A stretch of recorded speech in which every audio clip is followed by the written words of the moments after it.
Alex Golesh has a quote on tampering, and naturally everybody thinks he's talking about Ole Miss. Oh my goodness, we're going to do this already? Yeah, we're...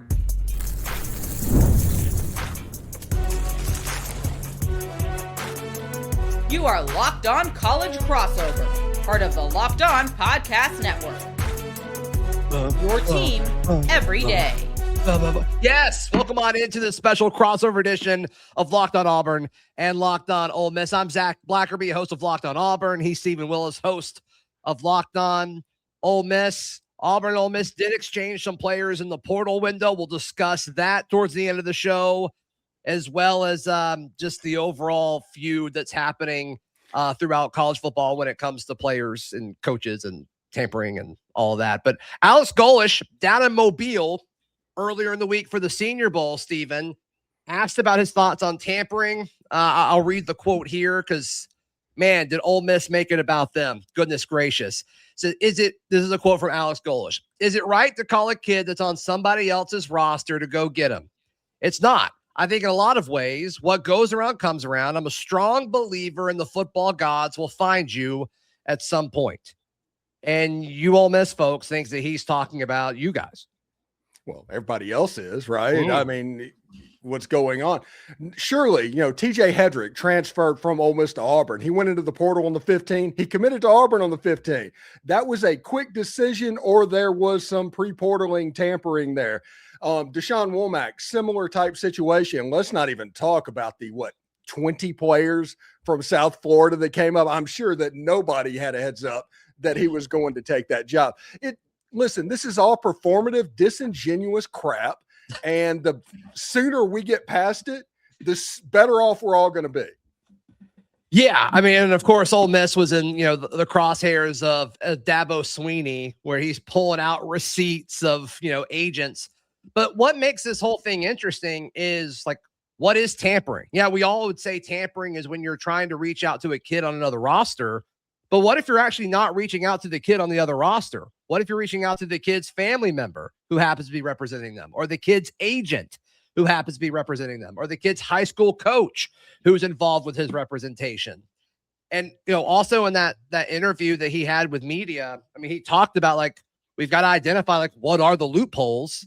And that's the big question in all of this. Are loopholes in talking to people close to the kid that's on another roster? Is that tampering? And so far, the answer to that is no. It absolutely is no. I mean, for instance, if you are interested in a player whose father is a pastor at a church, maybe you flip him a little $250,000 to get him to come to your school. That was in the age before NIL. It was currently under investigation for about 10 years, but nothing came of it. Ole Miss, in this situation, nothing's going to come of it. It's all going to be performative crap that everybody has to deal with. But in the end of the day, is Clemson going to tell on Ole Miss? Well, they just did. Ole Miss, if they get in trouble, they're going to tell on LSU, because I can assure you what happened there. That would make the paint off the walls peel. Ole Miss was the most tampered with against program in the month of December in all of college football. Everybody was trying to get Trinidad Chambliss. Everybody was trying to get Kewan Lacey. Ole Miss did a fantastic job of retention, but that doesn't mean that tampering wasn't there. It's kind of like the weird story that broke out of Fresno State yesterday. Which is not a state. Fresno is not a state. No, it's not. It's not at all. To where they said that, hey, he's coming back to Fresno State, but Ole Miss contacted him and tampered him. And it's like, well, it sounds to me like every other situation that is in college football, and Fresno State did a good job of retaining that player. But like I said, Zach, this is all performative mess. And Alex Golesh, I'm sure he means the right thing, because he said, basically, if you listen to that quote, all of this is bad, but he never said he didn't do it. And that is something that we need to look at, and what really needs to be addressed in college football right now. Yeah, but I mean, that also wasn't the question. He wasn't asked, did he tamper? He was asked his thoughts on tampering. So I don't think that's an entirely fair and pointed thing to say.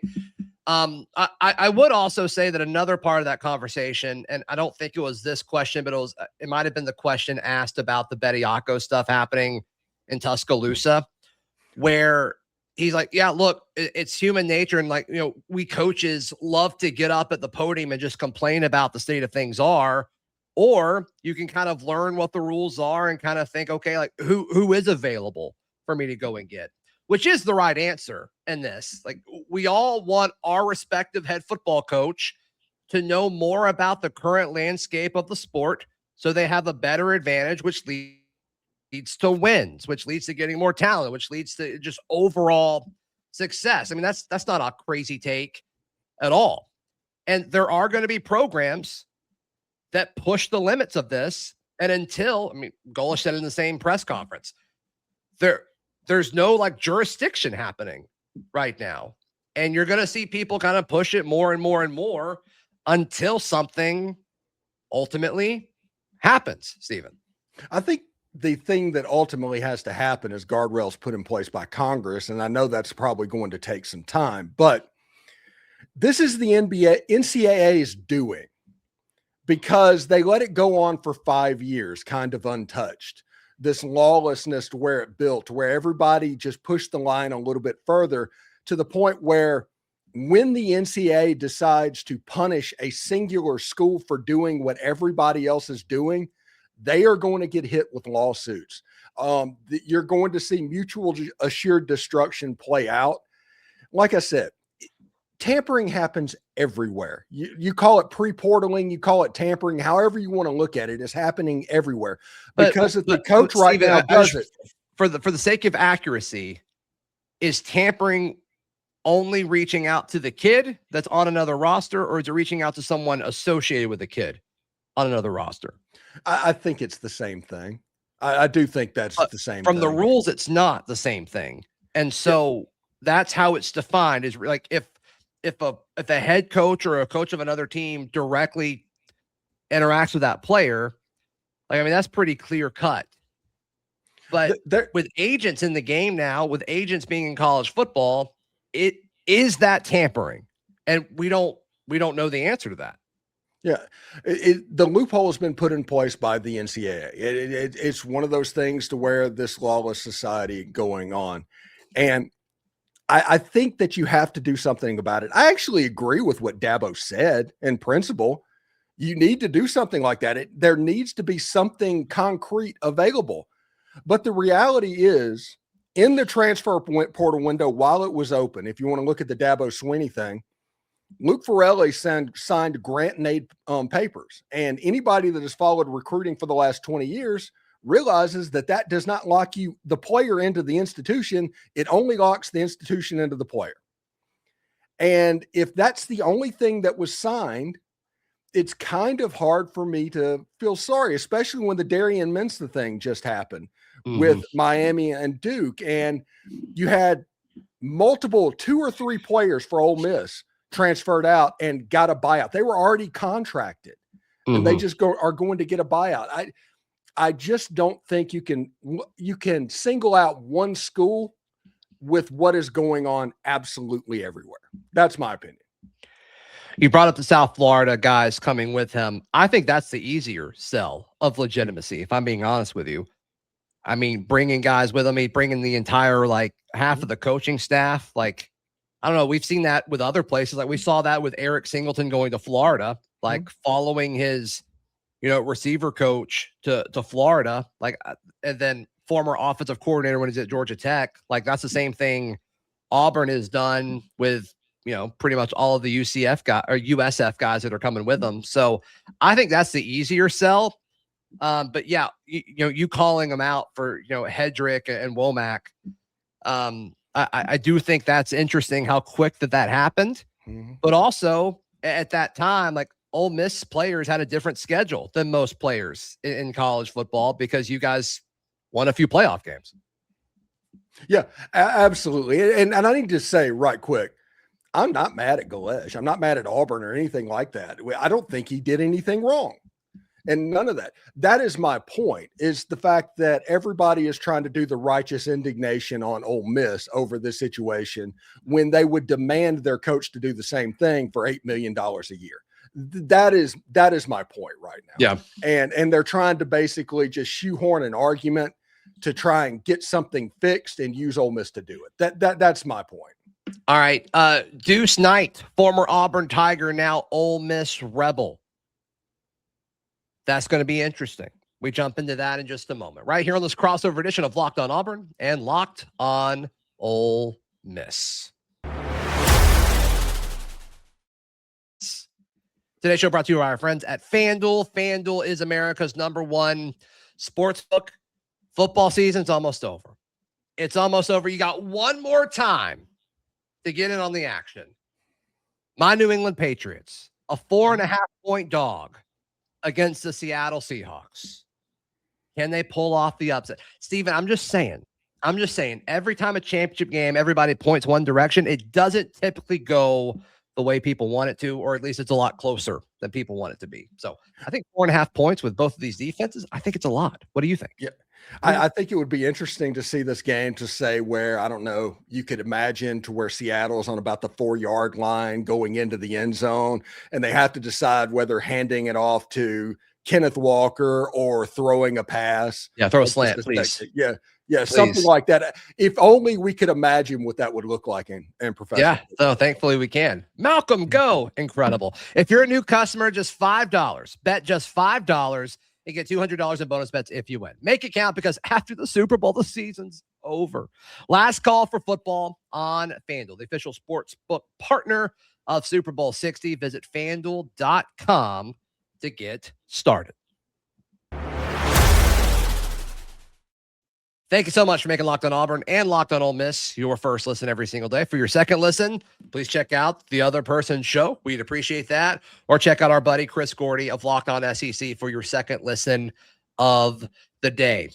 Deuce Knight going to Ole Miss. One of the worst kept secrets, it felt like, especially when the Trinidad stuff kind of heated up, where like, is he going to be able to come back or not or whatever? So, I guess the timeline for Deuce Knight at Ole Miss is the same that it would have been in most places. That was kind of the Auburn perspective of, okay, all these places that you guys are listing, Ole Miss, Notre Dame, like they have established guys. His timeline would be the same if he stayed at Auburn, but he chooses to return home to the state of Mississippi and to back up Trinidad Chambliss for one season before ultimately he'll get his chance. Yeah, the funny thing is with Deuce Knight, we had the Florida football scout, Locked On's recruiting expert, Brian Smith, on. And this was back when Deuce was committed to Notre Dame and when everything was starting to heat up with Auburn. And we were having the conversation, and I was like, it doesn't matter which of these two he goes to. He's going to end up at Ole Miss. And I think we even had that conversation of what was going on. And it's really interesting to see. Now, the one advantage that Ole Miss has is nothing official is there for Trinidad Chambliss. If you made me bet right now, Trinidad Chambliss takes the first snap of the football season, but it's not official yet. So maybe that helped Ole Miss with the recruitment of Deuce Knight, where if things go sideways, he might slide into a starting position. Yeah. The system that Golesh is bringing to Auburn certainly screams a fit for Deuce Knight. I think that was something that a lot of Auburn folks were excited and hopeful for.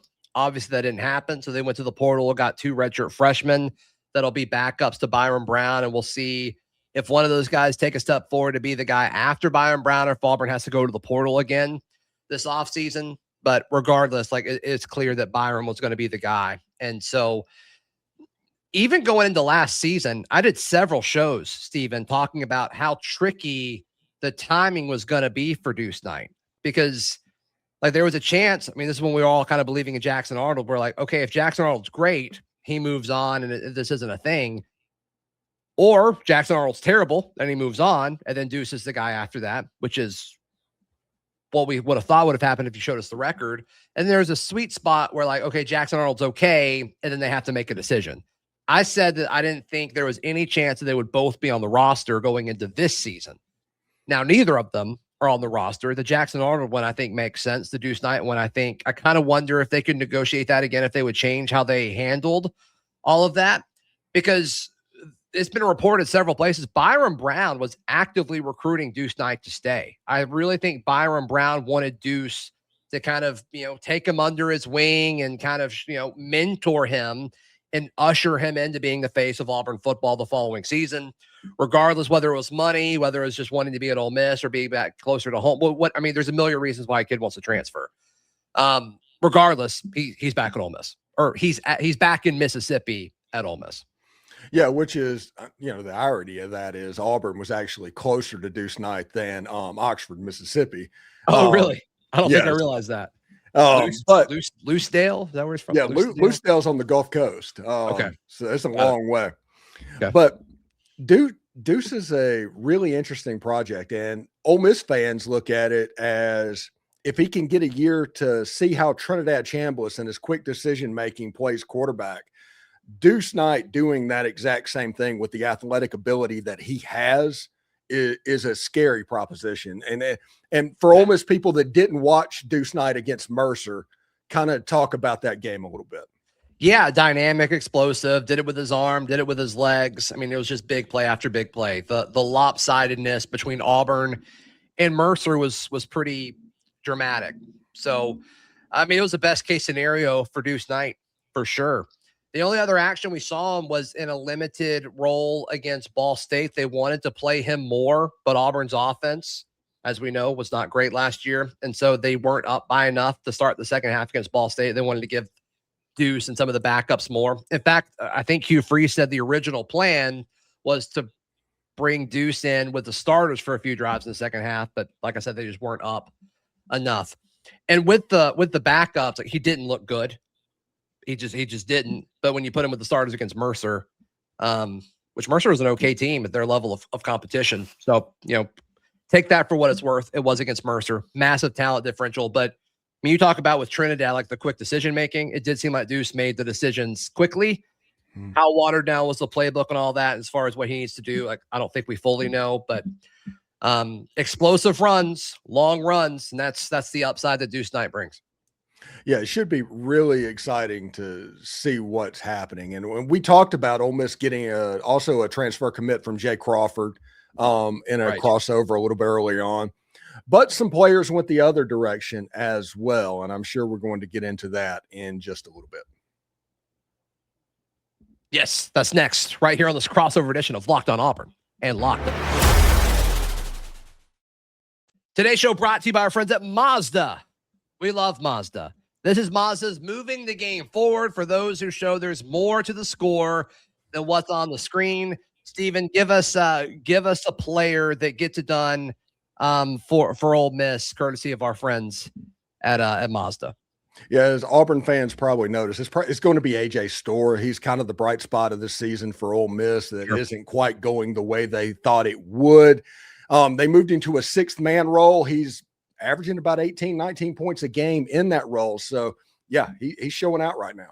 Yeah, and I'll go with Keyshawn Hall for the Auburn Tigers. He's been electric, including a 30-point performance the other night in Auburn's win over all these games run against each other. But oh my gosh, who did Auburn just beat? I am totally Texas. Goodness gracious.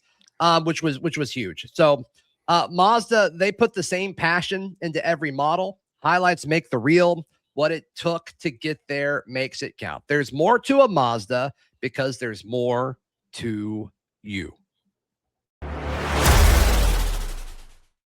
Final few minutes on this crossover edition of Locked on Auburn and Locked on Ole Miss. I couldn't remember who we played. That was crazy.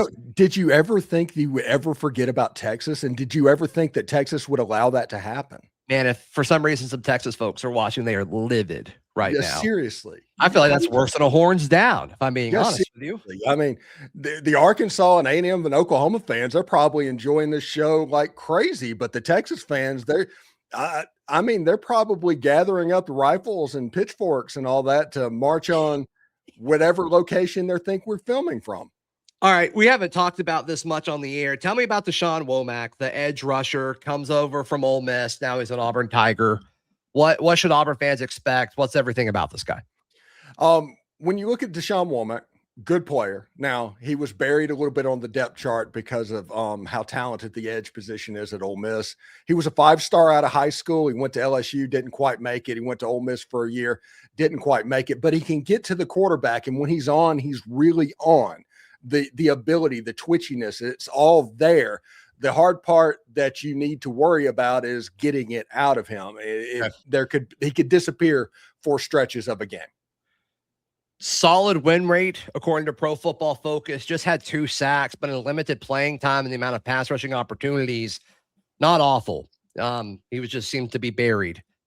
So that'll be interesting to see. And then the other guy appears to be just a depth piece, at least for 2026. I mean, I think Womack will have to play just based off of how thin Auburn is at edge/defensive end. But TJ Hedrick was a top 50 tackle. I think he was like the 49th tackle, according to 247, his year coming out. Didn't really play. What's the story with him?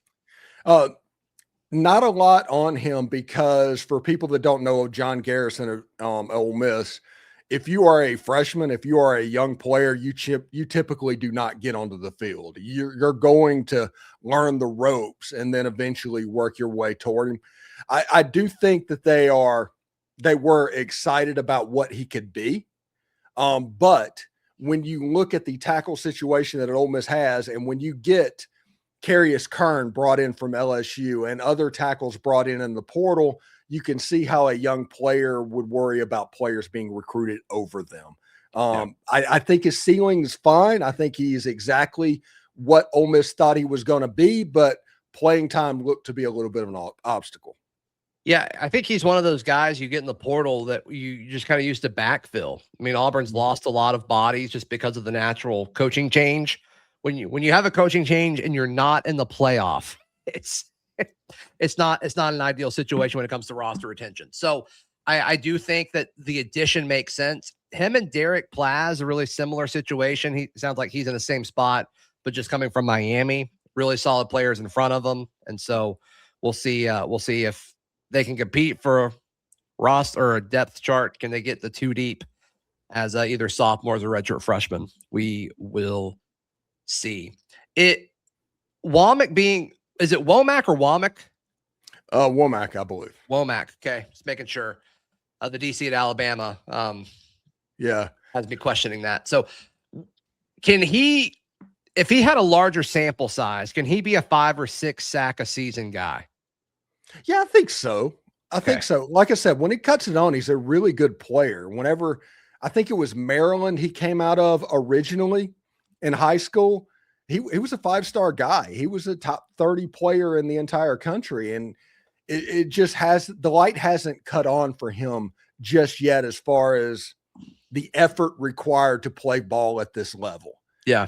If that comes on, he's fine. He absolutely has the tools to do everything. It's just a matter of getting him to that point.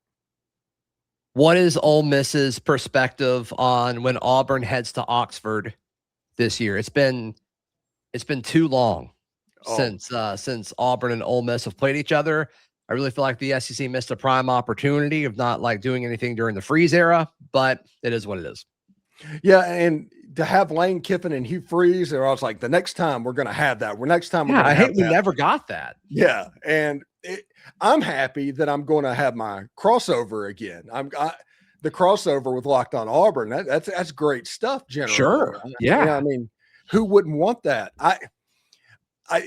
The stadium that Auburn fans remembered when they left Oxford, Mississippi for the last time is not the stadium they're going to be walking in this time. I will give Lane, I don't give him credit for much, but I'll give him credit for this. He turned that place into a difficult place to play. And against Georgia, against LSU, if it's a big game, a big atmosphere usually comes with it. And they're averaging about 68,000 fans in a stadium that's capacity 67. Yeah, right. Yeah. The capacity is at 64. So they're really good. Their atmosphere is great. They have turned it into a difficult place to play, and they're a really talented team. So I would say that to Auburn fans, the stadium that they walked out of in, 2021 is not the same one they're going to be coming back into. Yeah. I believe that. I mean, Ole Miss is a different program now. Mm. Going to the playoff changes who you are as a program, for sure. For sure. Yeah, I mean, I think that's going to be one of the situations where I've said this before. Like Auburn, it's so easy to compare as an Auburn fan. It's easy to compare yourself to, like, where are you compared to Bama and Georgia? But I've made the claim Auburn can have a successful season if Alex Golesh is the most successful first-year coach in the SEC. They host Florida. They play Arkansas. They play Ole Miss. They play LSU. Don't play Kentucky. But it's like, if you can take care of business compared to the other first-year coaches in the conference, you've got a shot. You've got a shot to do something special in your first year. Yeah, it's going to be interesting, especially with the number. Like, I'm really interested to see what Kentucky looks like in year one under Will Stein. I'm real interested to see John Sumrall at Florida. Obviously, Lane at LSU is going to take up all the oxygen out there.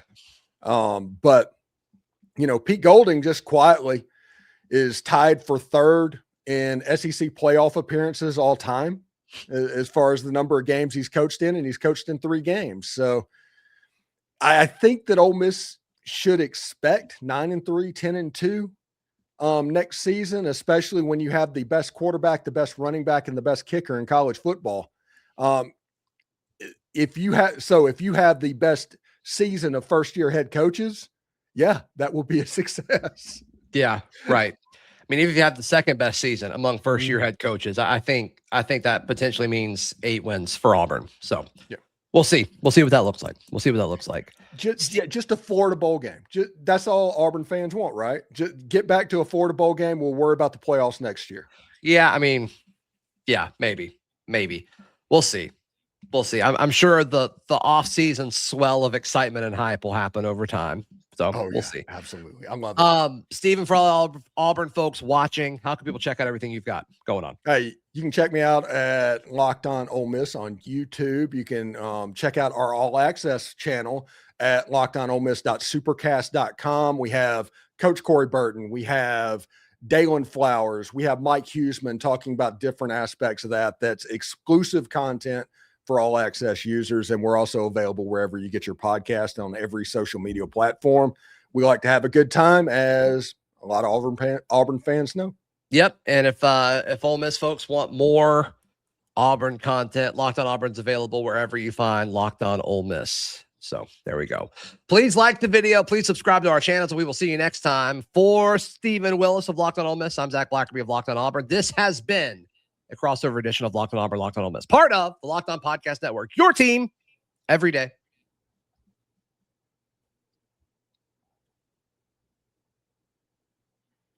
Free Trinidad.